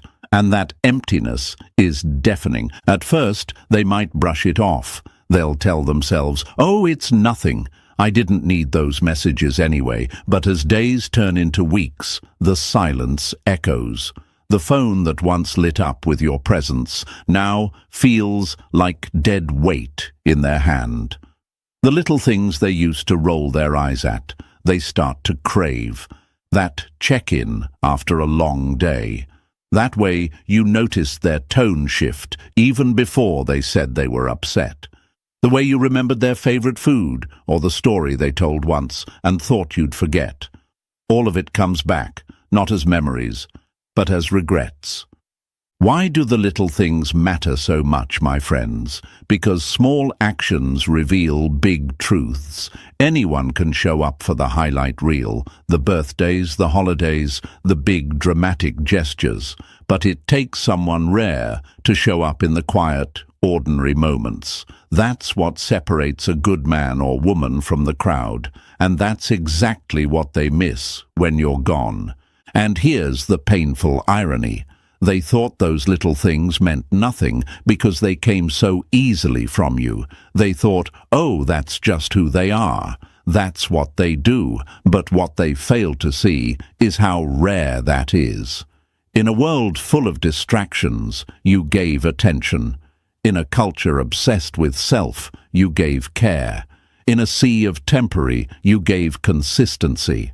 And once it's gone, once no one else gives them that same energy, the weight of what they lost starts to crush them. Marcus Aurelius said, "Waste no more time arguing what a good man should be. Be one."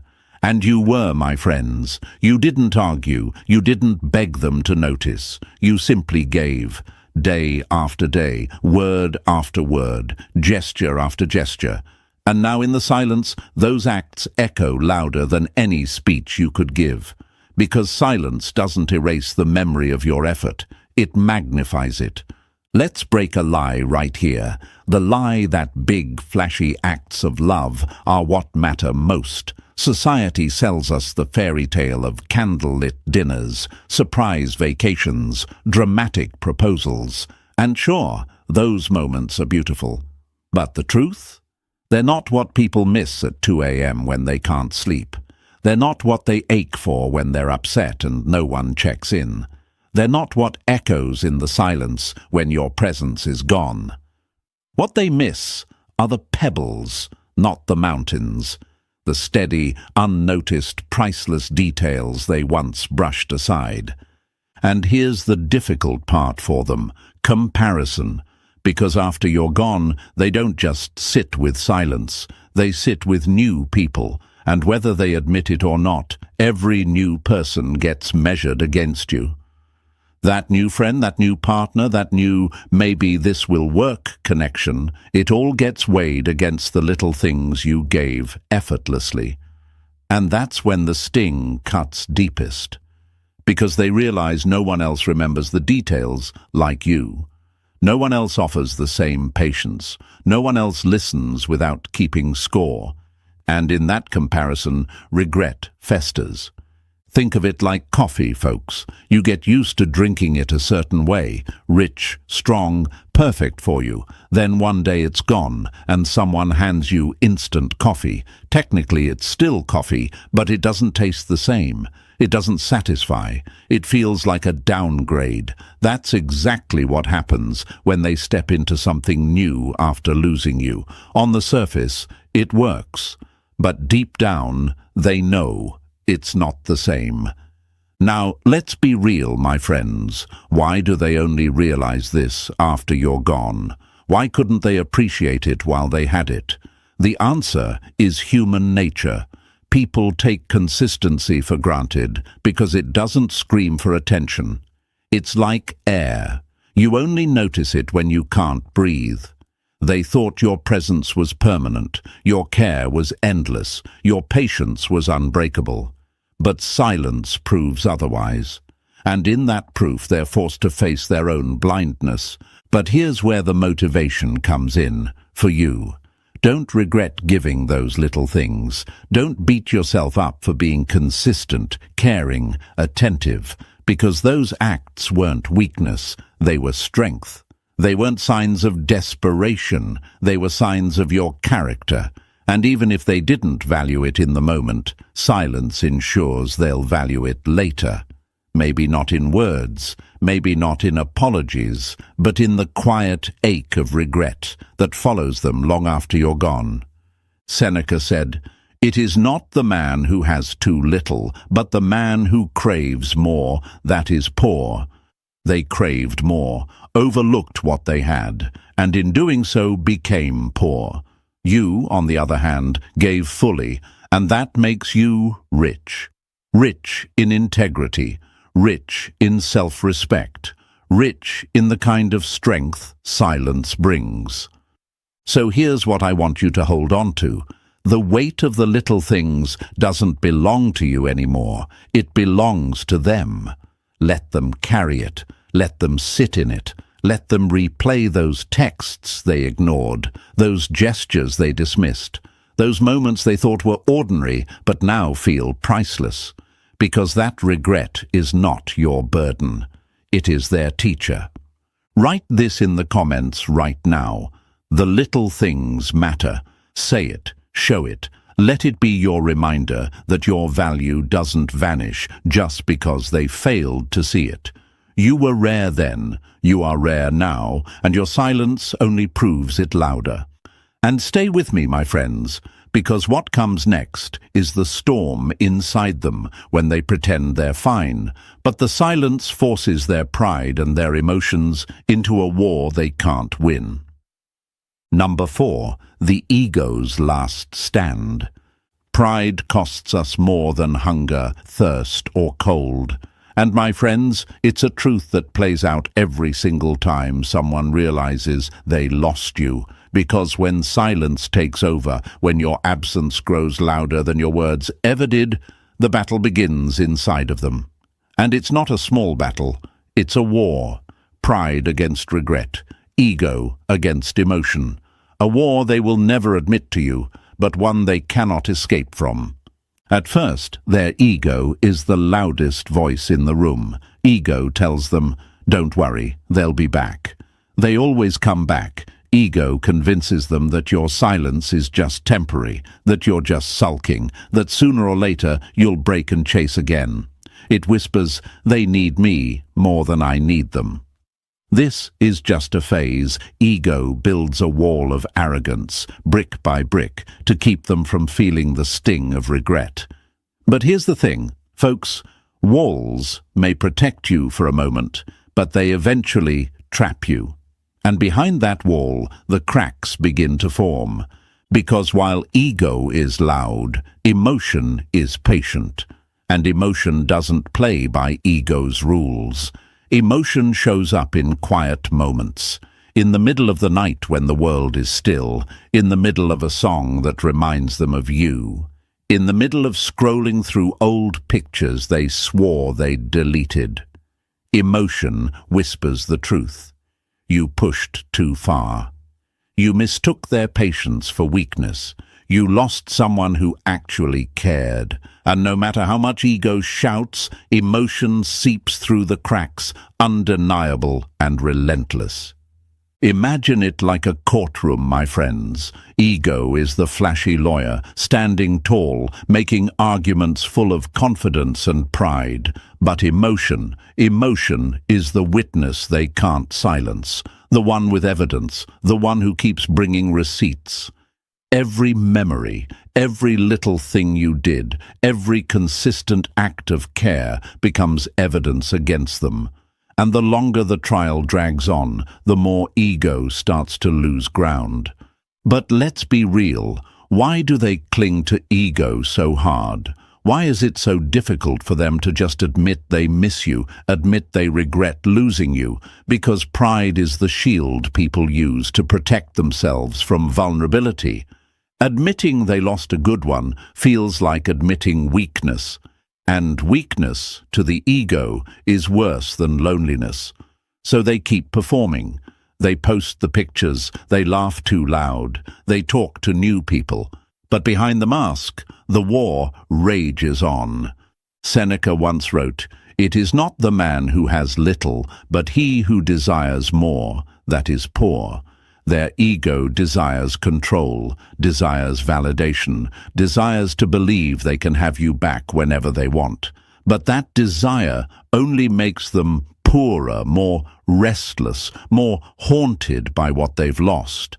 Emotion, on the other hand, strips the desire away and forces them to see the truth in the mirror. They didn't just lose anyone, they lost someone who gave them more than most ever will. And here's the irony, folks. The very silence they thought would make them powerful is the silence that weakens them, because silence doesn't play favorites. Silence doesn't care about ego. Silence only reflects the truth. And when your silence continues, when days turn into weeks and you still don't break, their pride begins to crack like thin ice under pressure. They start testing. Maybe they like an old picture of yours. Maybe they send a casual, "Hey, hope you're good." Maybe they linger around your orbit, hoping for a sign that the door is still open. But make no mistake, that's not strength. That's ego, gasping for air, desperately trying to keep the upper hand. Think of it like a storm, my friends. Ego is the thunder, loud, dramatic, meant to intimidate. But emotion is the rain, steady, relentless, unavoidable. Thunder might rattle the windows, but it's the rain that soaks through, seeps into the ground, and changes everything. No matter how loud their pride tries to roar, it's emotion that eventually takes over. It always does. And here's the cruel part for them. The moment they finally admit to themselves what they lost, ego still won't let them admit it to you. They'll fight it until the very end, because pride says, don't look desperate. Don't let them see you regret it, and so they stay silent, even as their chest tightens, even as they spiral in private. And while they're fighting themselves, your silence keeps growing stronger. Your calm detachment becomes the one thing they cannot compete with. But let's pause here, my friends, because this isn't just about them, it's about you. It's about why silence is so difficult for you too. Because let's be honest, it's tempting to break it. It's tempting to say, look, I'll explain one last time. I'll show them what they lost, but explanation is food for their ego. It gives them something to hold on to twist, to use as evidence that they still mattered enough to move you. True power is found when you resist that temptation, when you let ego and emotion battle it out inside of them without your interference. That's where growth begins, for you and for them. Marcus Aurelius said, "The best revenge is not to be like your enemy." And when you choose silence, you're choosing not to play the ego's game. You're choosing dignity over drama, calm over chaos, clarity over confusion. You're saying, I don't need to prove anything. My silence is proof enough that, my friends, is a strength few possess, and it's exactly why the war inside them becomes so unbearable. So what happens when ego finally loses, when pride cracks under the weight of silence and emotion takes over? That's when the regret floods in. That's when they replay every ignored text, every cold shoulder, every moment they mistook your care for weakness. That's when they feel the weight of the little things they once dismissed, the presence they once overlooked, the love they thought they'd never lose. And in that moment, their ego can't protect them anymore. The walls crumble, the truth hits, and it stings in a way they'll carry quietly for a long, long time. Here's what I want you to take from this, folks. Their ego may be loud, but it's not stronger than truth. Their pride may posture, but it's not stronger than silence. And while they fight their war in private, your task is simple. Hold the line. Stay silent. Stay strong. Because in doing so, you're not just breaking their illusion, you're building your freedom. Write this in the comments right now. I rise above pride. Show them, show yourself, show the world around you that you refuse to play the ego's game. Because your silence doesn't just collapse their control, it exposes the war inside them that they cannot win. And stay with me, my friends, because what comes next is even heavier. The comparisons they start making, the constant measuring of every new person against the one they lost, you. And that, I promise you, is when regret begins to haunt them like a shadow they can't escape. Number 5. The quiet comparison. You only realize the true value of someone when you try to replace them and fail. That line, my friends, is the essence of this stage. After your silence, after your absence becomes real, they begin doing something they'll never admit out loud: comparing. Comparing every person, every conversation, every new connection against the one they lost, you. And here's the hard truth. Comparison is a cruel teacher. It doesn't whisper gently. It slaps. It burns. It gnaws at them in ways pride can't defend against. See, at first, they convince themselves it'll be easy. They'll tell themselves, if one person leaves, I'll find another. There's always someone else. That's the ego talking.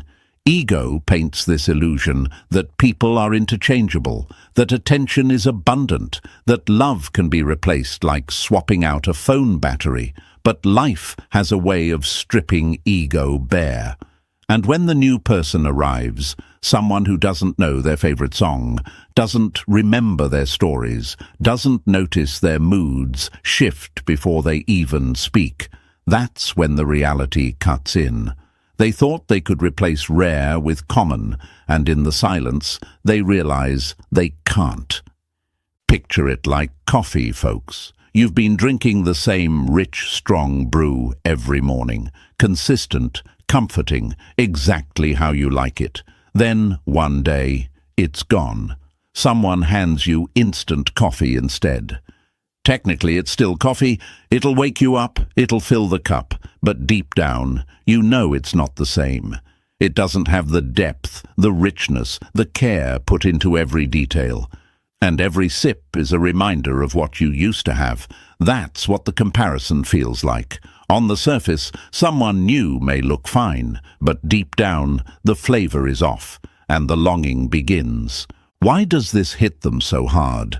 Because they start realizing the things they thought were ordinary in you were actually extraordinary. Your patience, your attentiveness, your way of listening without judgment, your consistency when the world was chaotic. Those weren't just habits, they were proof of your character.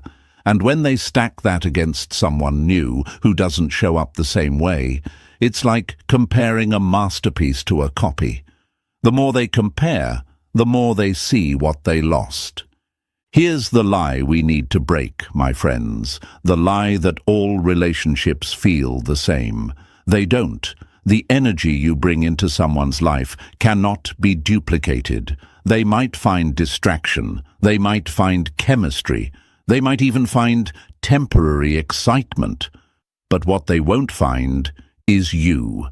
And when the silence forces them to sit with that truth, regret becomes a constant companion. Marcus Aurelius once wrote, "Everything we hear is an opinion, not a fact. Everything we see is a perspective, not the truth." Their ego gave them the opinion that you were replaceable, the perspective that someone else could easily fill your shoes. But silence forces them into truth. And the truth is, there's no replacement for a good man or woman who gave authentically, consistently, selflessly. They can distract themselves all they want, but truth sits heavier at night when the noise fades. And here's the irony. Comparison isn't just about the new person being less than you. Sometimes it's about them being confronted with themselves. Because when they measure the new against you, they're not just noticing what the other lacks. They're realizing how much you gave. It's like holding a mirror to their past and seeing how blind they were.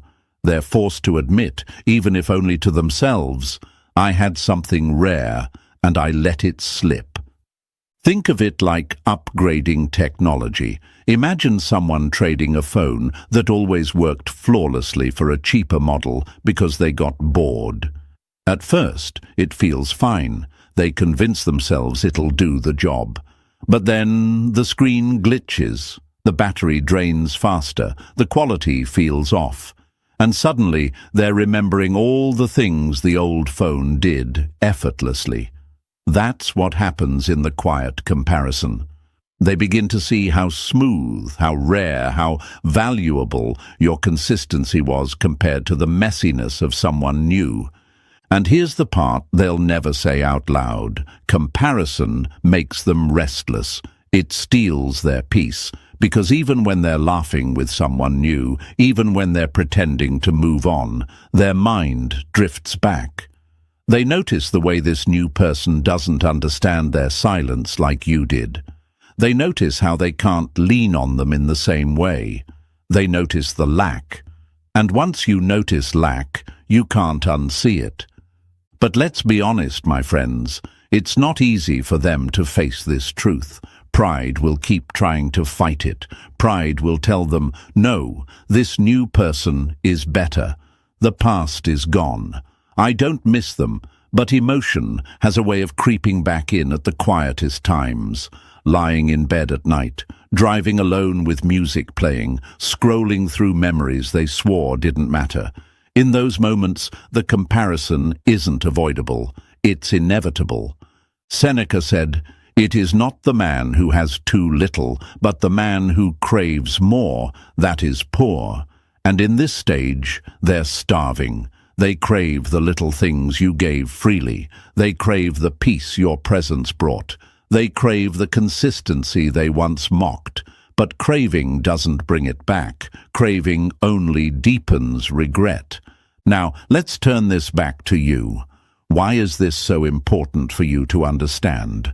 Because too often people regret giving those little things. They think, I wasted my time. I gave too much. But listen to me. Your consistency wasn't wasted. Your love wasn't wasted. Those comparisons they're making, that's your legacy. Even in silence, even after you've walked away, your effort is still teaching them, haunting them, shaping them. And that, my friends, is power. So don't ever believe the lie that being a good person, being consistent, being caring makes you weak. It doesn't. It makes you unforgettable. Because time might dull the memory of big arguments or dramatic scenes, but it sharpens the memory of small, consistent care, and that's what echoes longest. Here's what I want you to hold on to. Your silence isn't just absence, it's contrast. It turns everything that comes after into a shadow of what you gave, and that shadow follows them everywhere. They might smile, they might laugh, They might even convince the world they've moved on, but every new connection is weighed against the standard you set, and deep down they know nothing measures up. So write this in the comments right now. I set the standard. Say it, show it, let it be the reminder that your love, your effort, your presence isn't ordinary, it's rare, and once it's gone, it leaves a mark no comparison can erase. Stay with me, folks, because what comes next is the breaking point. The moment where ego and pride can't hold the wall anymore, and seeing you grow without them cuts deeper than anything else they'll ever feel. That, my friends, is where the silence hits hardest. Number 6, the shock of growth. Nothing is more attractive than someone who doesn't need you to shine. My friends, this is the moment where silence transforms into something even more powerful: growth. At first, they think you're quiet means you're hurting, sulking, waiting for them to notice. They convince themselves you're sitting in the corner, scrolling through memories, hoping for a second chance. That illusion comforts them because it means they still have control. But then something shifts. Instead of crumbling, you start building. Instead of breaking, you start glowing. And when they finally see that glow without them, that's when the shock cuts deeper than anything else. Picture this: a garden they once neglected. For so long they walked through it carelessly, trampling flowers, ignoring the beauty, assuming it would always bloom for them. Then one day they leave, expecting the garden to wither. But when they return, they don't find dead soil. They find a forest, taller trees, brighter flowers, a place that flourished not because of them, but in spite of them. That's what your growth looks like in their eyes. They thought silence would equal decay, but instead it became the soil for your transformation. And here's what stings most: they didn't expect it. They thought the story was predictable. They leave, you chase. They pull back, you prove. They hurt, you explain. That's the script they wrote in their head. But when your silence turns into self-focus, when your energy shifts inward instead of outward, it breaks their narrative completely. Because now, the person they once thought they controlled has stepped into a version of themselves they can no longer touch. The fear starts small. They see a photo of you smiling in a way you didn't before. They hear you've been working out, traveling, picking up new habits. They notice your energy shift: lighter, freer, calmer. And instead of joy for you, what do they feel? Panic. Because growth proves something their ego never wanted to face. You didn't need them to evolve. You didn't need their approval, their attention, their presence to glow. You were always capable, and now the silence has given you space to reveal it. Marcus Aurelius once wrote, "The impediment to action advances action." What stands in the way becomes the way they thought their absence, their games, their neglect would block you, hold you back, diminish you. But instead, it became the way. The obstacle turned into the fuel for your rise. And when they see that, my friends, it shakes them. Because deep down, they realize they weren't your strength. They were the weight you had to drop to fly. Imagine a bird with a stone tied to its leg. For so long, the bird struggles to take off, flapping, straining, never reaching its true height. But the moment the stone is cut loose, the bird doesn't just fly. It soars. That's the shock of your growth. They thought they were the wind beneath your wings.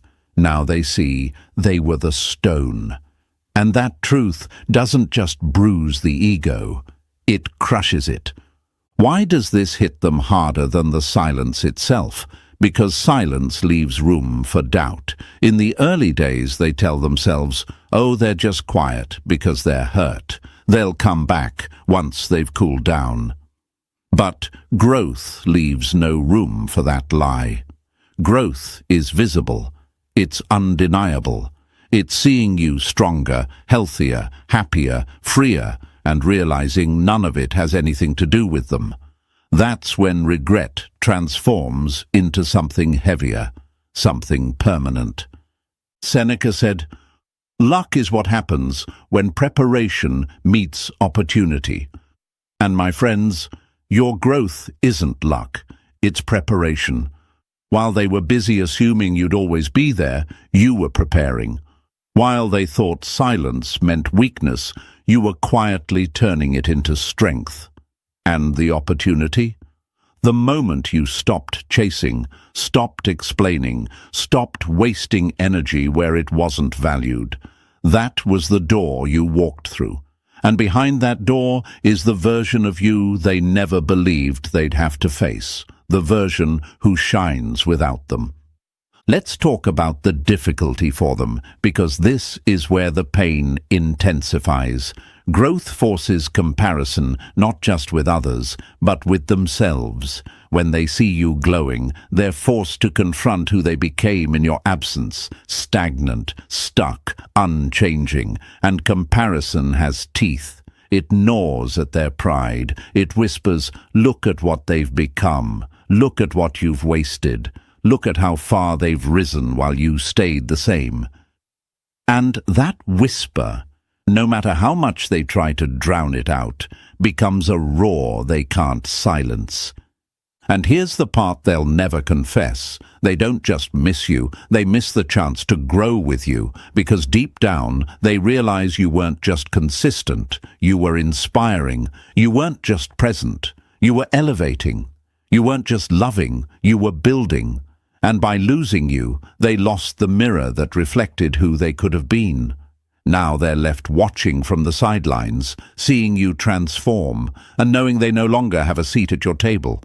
Think of it like fire, folks. For so long they thought they controlled the flame, that you needed their spark to stay lit. But silence turned you into a wildfire, self-sustaining, unstoppable, spreading light in places they can't reach. And when they see it, it terrifies them, because there's nothing more painful than realizing you underestimated someone who now outshines you. But let's be honest, it's not easy for you either. Growth after silence requires discipline. It requires fighting the urge to check if they notice, to post for their attention, to seek validation from their regret. True growth isn't about proving them wrong, it's about proving yourself right. And when you do, when you commit to rising for you, not for them, the glow becomes authentic. And that authenticity is what makes the shock hit them even harder. Because they can't argue with authenticity. They can't twist it, they can't deny it, they can't diminish it. So here's your reminder, my friends. Silence is powerful, but growth is unstoppable. Silence makes them wonder, but growth makes them know. Know that they lost someone rare. Know that they underestimated you. Know that they'll never again be part of the story you're now writing. And that realization doesn't just sting, it haunts. Write this in the comments right now. I glow without them. Say it, show it, let the world around you feel it, because your silence may have started the process, but your growth finishes it.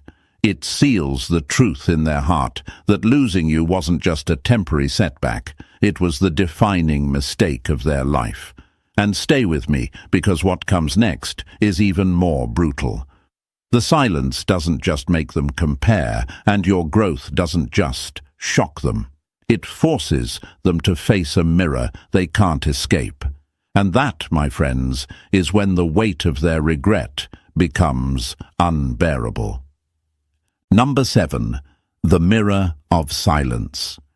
When we are no longer able to change a situation, we are challenged to change ourselves. And my friends, this is exactly what silence does. Your silence is a mirror. Not the kind you glance at to fix your hair or straighten your shirt. No, This is the kind of mirror people avoid because it doesn't show the surface. It shows the truth.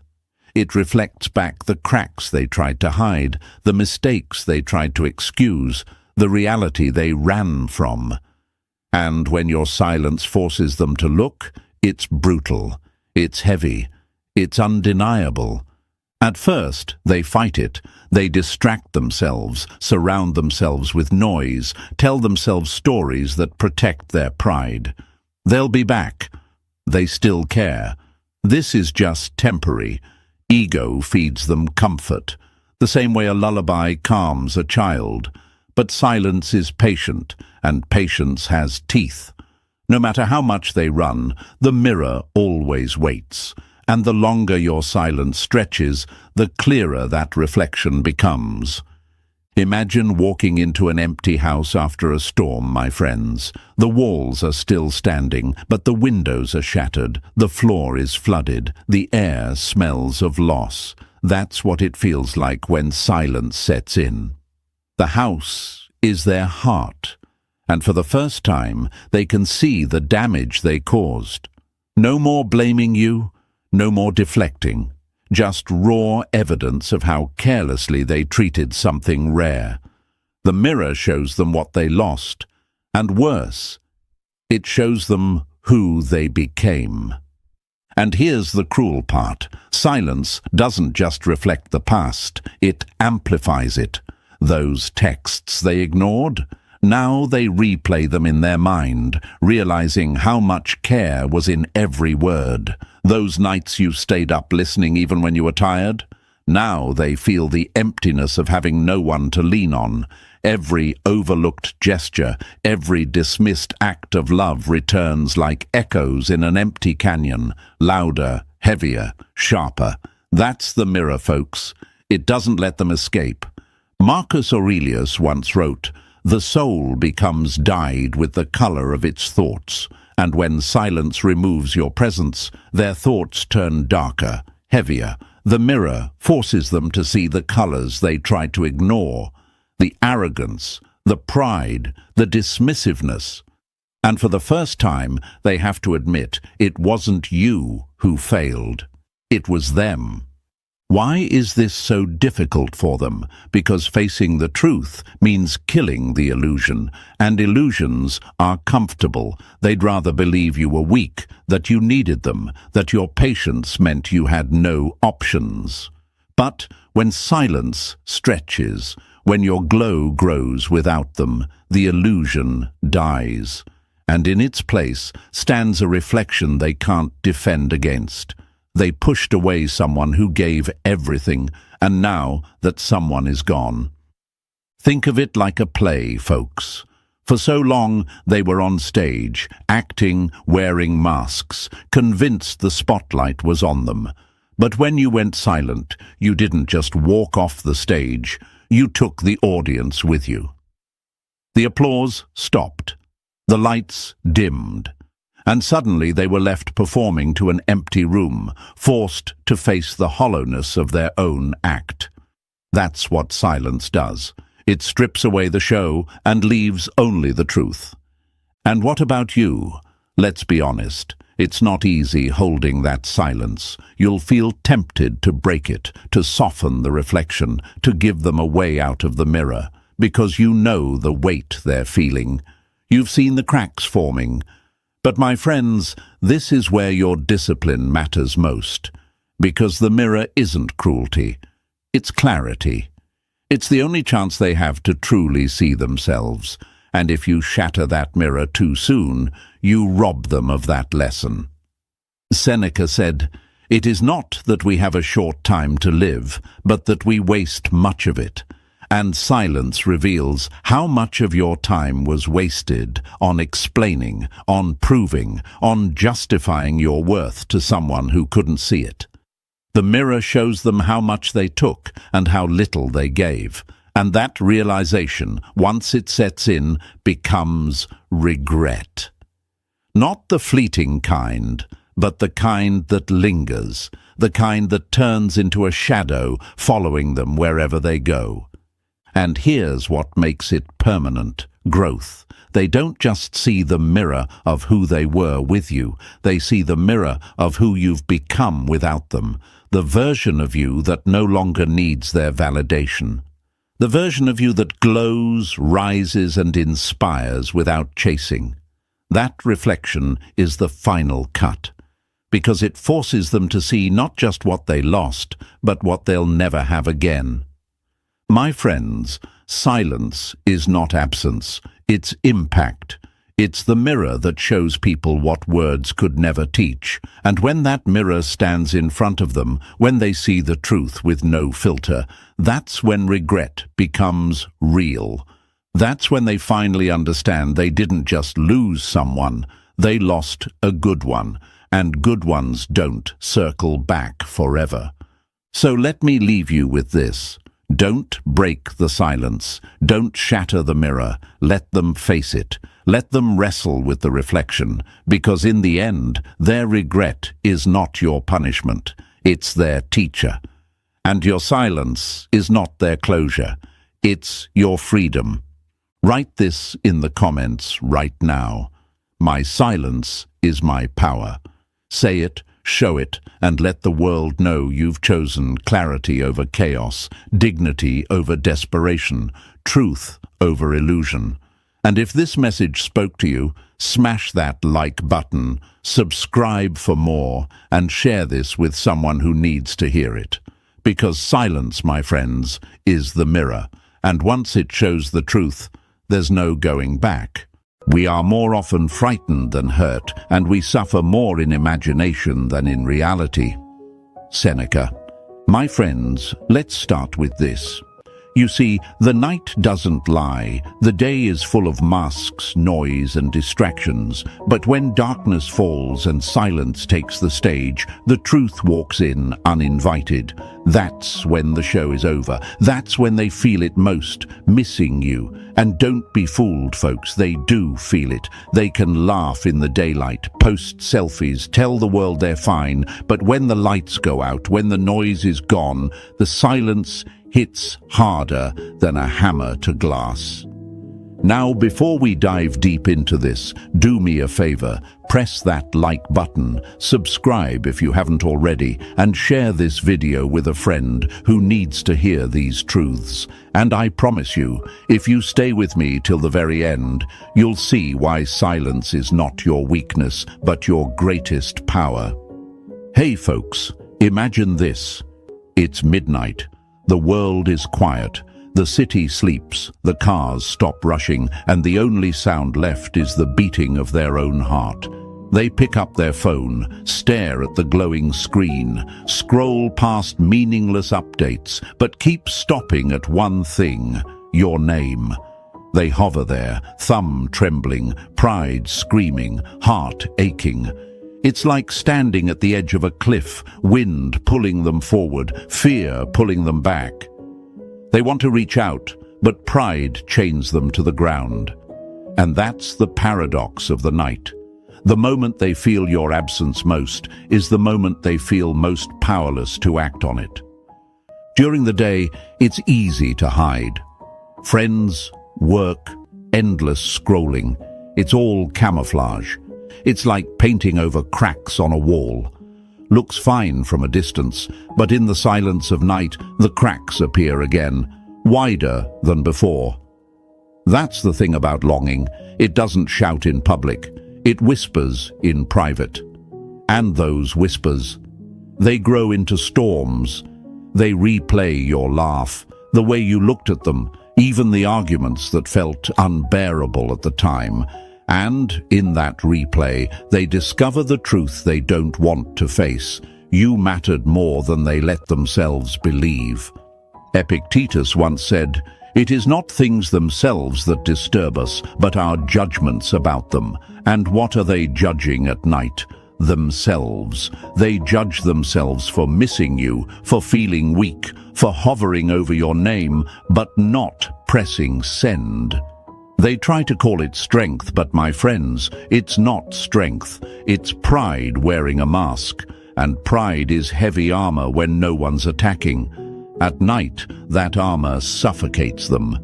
Now here's the lie they told themselves, that moving on would be easy, that forgetting you was just a matter of time, that silence meant victory. But here's the truth. Your silence is not their victory, it's their mirror.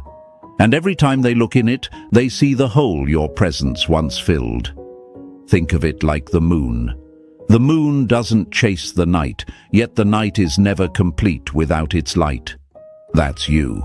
You don't need to chase, because your calm, steady presence echoes even in absence.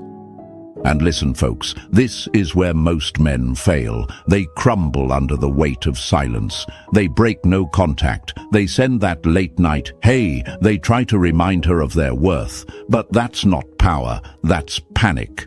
And panic is forgettable. Calm is unforgettable. Peace is magnetic. Detachment is power. Marcus Aurelius wrote, "Receive without arrogance, release without attachment."